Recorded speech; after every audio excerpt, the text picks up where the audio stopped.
Welcome to United Report, your daily hub for all things Manchester United. From breaking news to transfer talk and match updates, we've got every red covered. If you live and breathe United, hit subscribe and join the family. Glory, glory, Man United. The clear out at Old Trafford is in full swing. Ruben Amorim, backed by Sir Jim Ratcliffe's ruthless vision, has cut 4 high-profile stars whose signings once drained United of hundreds of millions.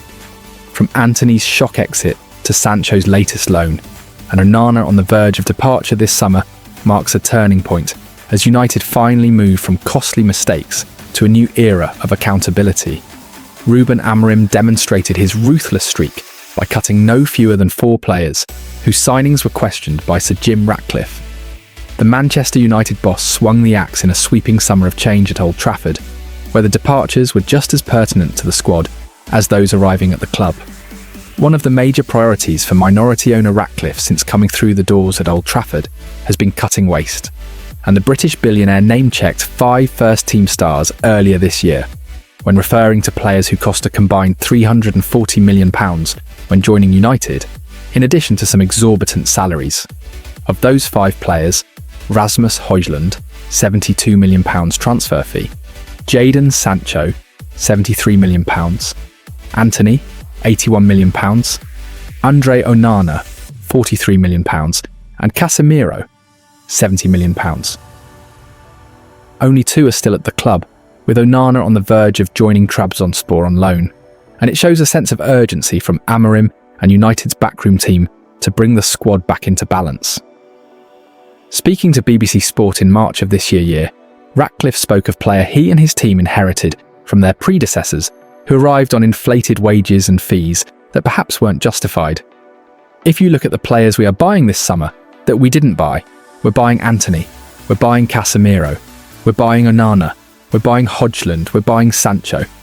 These are all things from the past, whether we like it or not. We've inherited those things and have to sort that out. For Sancho, who now plays for Chelsea and we pay half his wages, we're paying £17 million to buy him in the summer. Of that group, Sancho has again left on loan for Aston Villa, while Højlund has joined Napoli on temporary terms, and Antony has moved to Real Betis permanently.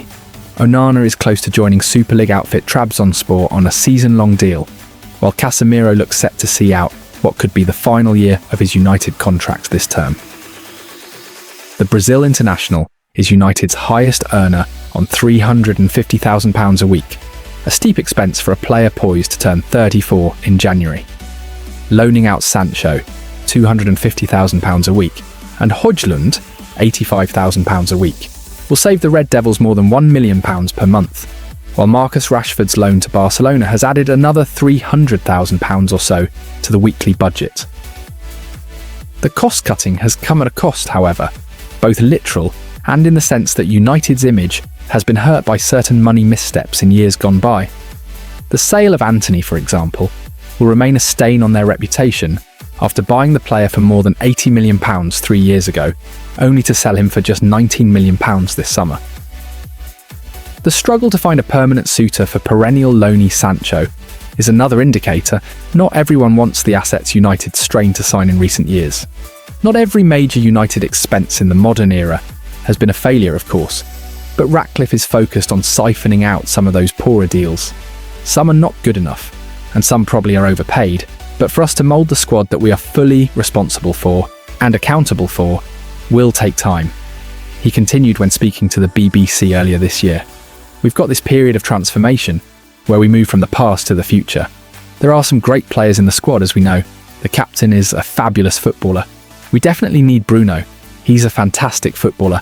Fans will hope star recruits Brian Mbeumo, Matheus Cunha and Benjamin Sesko can soon join that list of verified transfer successes after remoulding their attack. And they'll have a big opportunity to do just that if they can perform in Sunday's derby showdown against Manchester City. Just when United fans feared the worst, Matheus Cunha has lifted spirits with a promising injury update.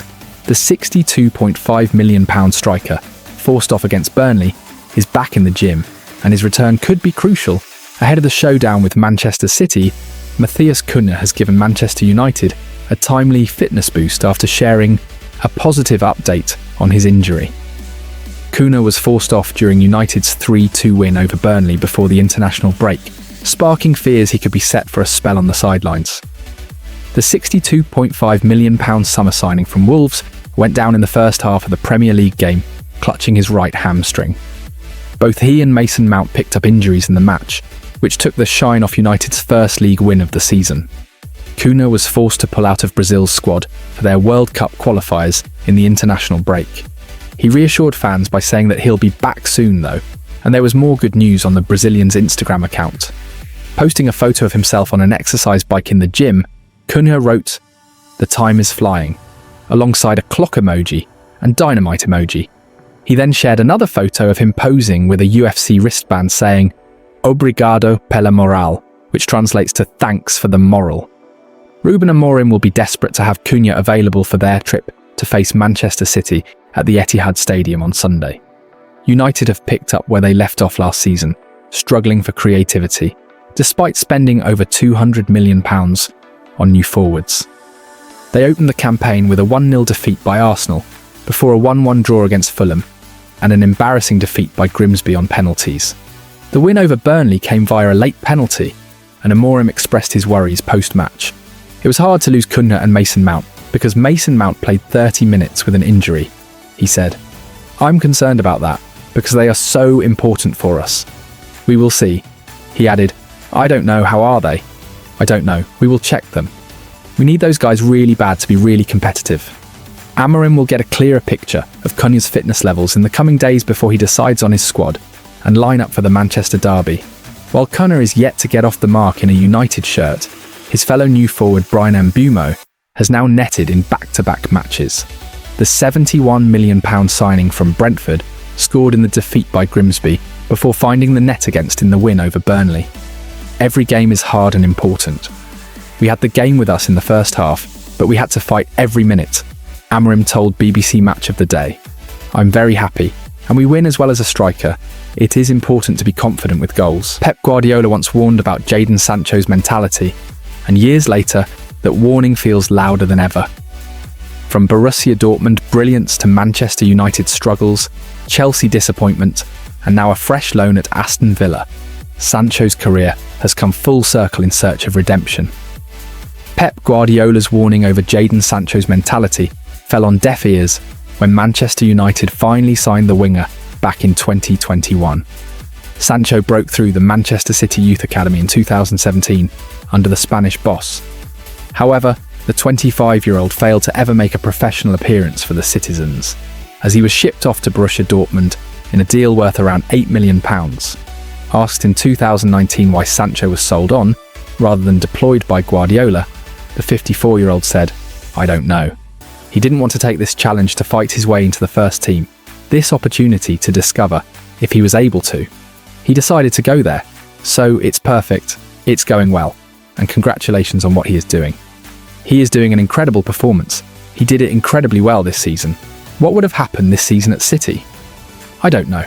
Again, with the players, it depends on them and what they do on the pitch."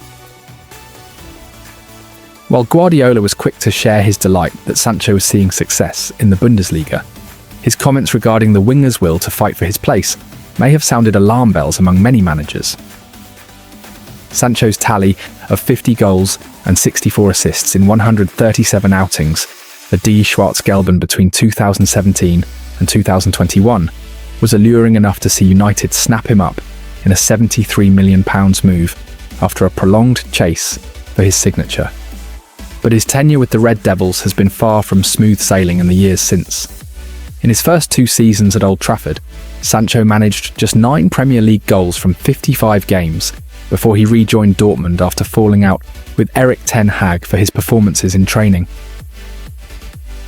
Speaking following United's 3-1 loss to Arsenal back in September 2023, a game in which Sancho did not travel for, Ten Hag said, "Jadon, on his performances in training, we did not select him.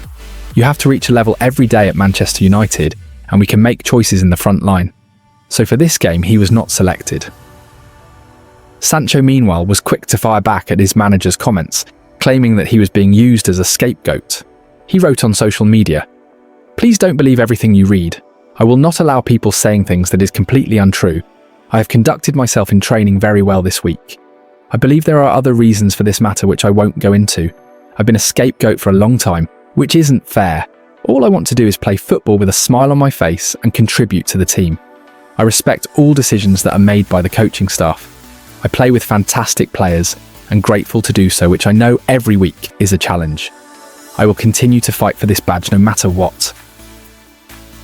The Englishman returned to Dortmund on a short-term loan in January 2024 before making his way back to the Red Devils in the summer, where he drew a line with Ten Hag on their disagreement. However, his tenure at Old Trafford didn't last long, joining Chelsea on a season-long loan with a £25 million obligation to buy dependent on performances. Despite a somewhat fruitful campaign with Chelsea, the board ultimately opted not to exercise their mandatory purchase, instead paying a £5 million penalty to see Sancho head back to the northwest under new boss Ruben Amorim. But yet again, his tenure at Old Trafford was curtailed when the Portuguese tactician deemed him surplus to requirements with regards to his own plans. As a result, Sancho has secured a transfer deadline day move to Aston Villa on loan, where he will hope for a Premier League resurgence under Unai Emery. Given that Sancho's contract expires next summer, there is no obligation to buy attached to the deal. However, the United board also have the option to extend his contract by a year to prevent him walking away from the club as a free agent.